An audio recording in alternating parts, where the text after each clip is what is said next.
Hey everyone, welcome to Geek Tank.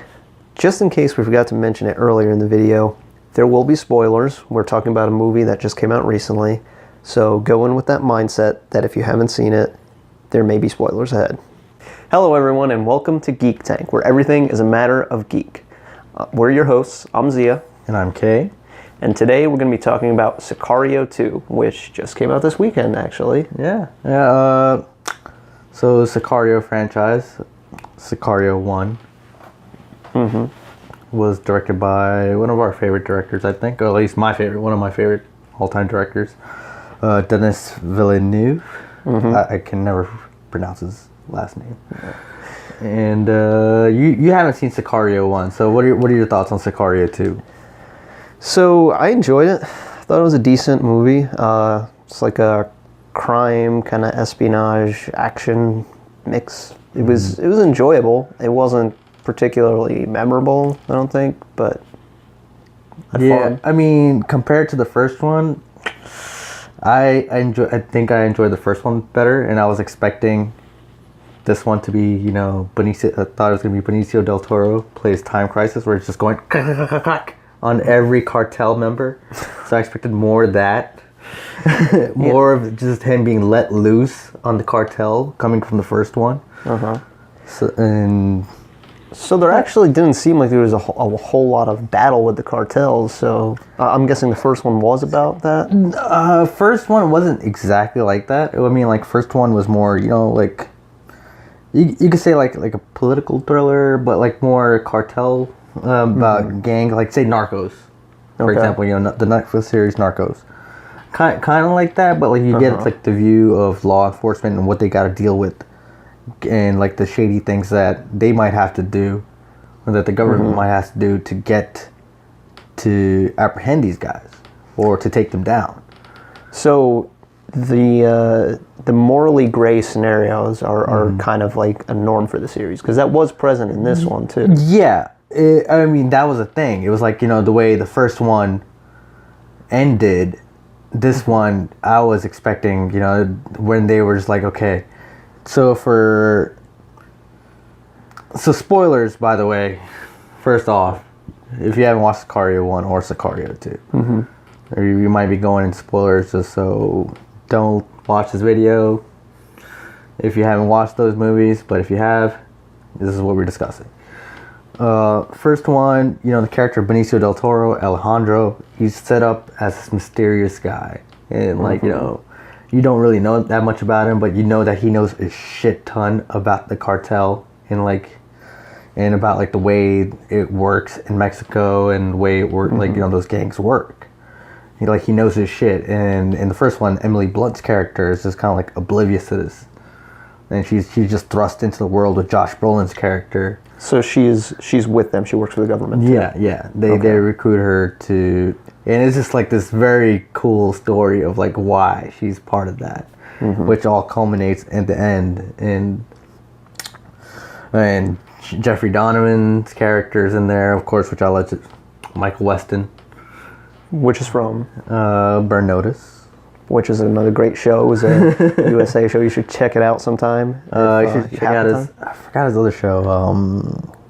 But anyways, we were talking about Sicario. So yeah, at the end, like, it just, you see Benicio del Toro's character just come into you find out what he's there about, why he's doing the thing that he's doing. And in this one, like, especially in the trailers, they just kind of show, they show you, like, okay, you kind of need to watch the first one to see what's the importance of Benicio del Toro's character, and the way they hyped him up is just kind of like, okay, yeah, we're letting him loose on all the cartels. Well, I mean, coming from someone that hasn't seen the first one, I still kind of, I didn't feel lost at all. His character was sort of like this enigma is how they introduced him. Like someone that was, really badass and knew his shit that, no one wanted to really mess with. And, they basically tell you, we're letting you loose on all the cartels. And it's like, okay, now things are going to go crazy. Because the thing is like, the way the first one ended, you really didn't need a sequel. Because, I mean, it was a good story on its own. And this one, I mean, like, it would have been cool.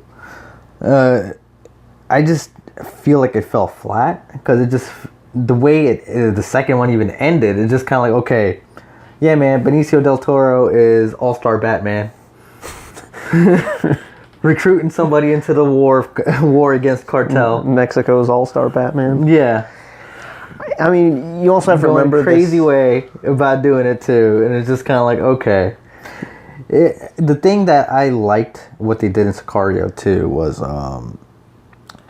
because there's the ways I think Villeneuve also used to, I think, tell stories is like you have these different characters, you have these they have their own little mini stories, and it just comes together in this form in some of his movies. So they try to do that with Sicario 2 as well. And the thing director for Sicario 2 was Stefano Sollima. And the writer for Sicario 1 and Sicario 2 is still Taylor Sheridan. And he's done movies like Hell or High Water. So I don't know, for me, if it was like the director that fell flat or it was the writing that fell flat. I still kind of like got to process that. Well, like I was trying to say before, I think the problem is it's Hollywood, and anytime something is even mildly successful and they think they can make a quick buck on it, they'll bang out another sequel before they'll try their hand on something new. So Sicario probably was meant to be a one-off originally, at least in the writer's mind, and then because it did so well, they probably thought, okay, well, let's put another sequel out there. I think there's a lot of movies that you know, the first one is a very well constructed movie. It's well written, well acted, well directed. Everything just comes together, and the ending's perfect. You could leave it at that. But then because it did so well, and there's even a slight demand for something more, they will make a sequel or turn it into a trilogy, which is what it seems like they're doing with this. Yeah, it's like, I felt like there was a lot of unnecessary scenes in the second one too, where just kind of like they dragged on a bunch of scenes where it's like they could have just condensed it. Yeah, it definitely seemed like it could have used another edit. I don't know if that was the script or the director's choice. Because I think it was close to 2.5 hours, and the first one, when I checked the runtime, I was curious. It seemed like it was just a straight 2 hours, which is standard for a movie. Typically a screenplay is 120 pages, which each page equates to 1 minute of screen time. So that would be 2 hours. This one obviously seemed a little longer. Yeah, because it just felt there's like they try to do a lot of emphasis on some scenes. Like it's like, okay, we kind of get it. Yeah. No, I would agree that a lot of it felt superfluous. It was just could have been done without. Could have had a much tighter story, and that's one of the hallmarks of movies. I think is a very concise, tight story that gets across only the most essential of things, and that's its strength. You cram as much as you can into 2 hours, or possibly even an hour and a half. I think some movies get away with. Yeah.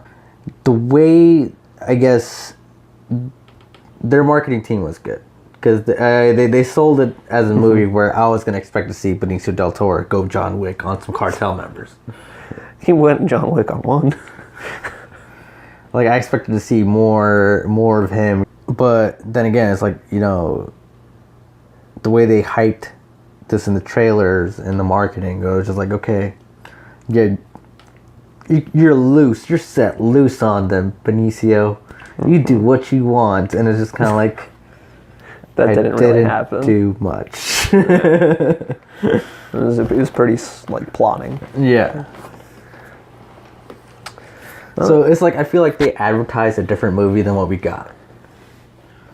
So that's why I give it on that. But it's still worth the watch. I hope the next one, which they pretty much set up as, Batman and Robin. No, I'm not going to watch it because in this case, Robin should have died. But anyway, I think that's all. Yeah, I think that cuts it for our review for Sicario 2. So, Let us know what you think about Sicario 2, and we will see you next time. Thank you for watching Geek Tank. Adios.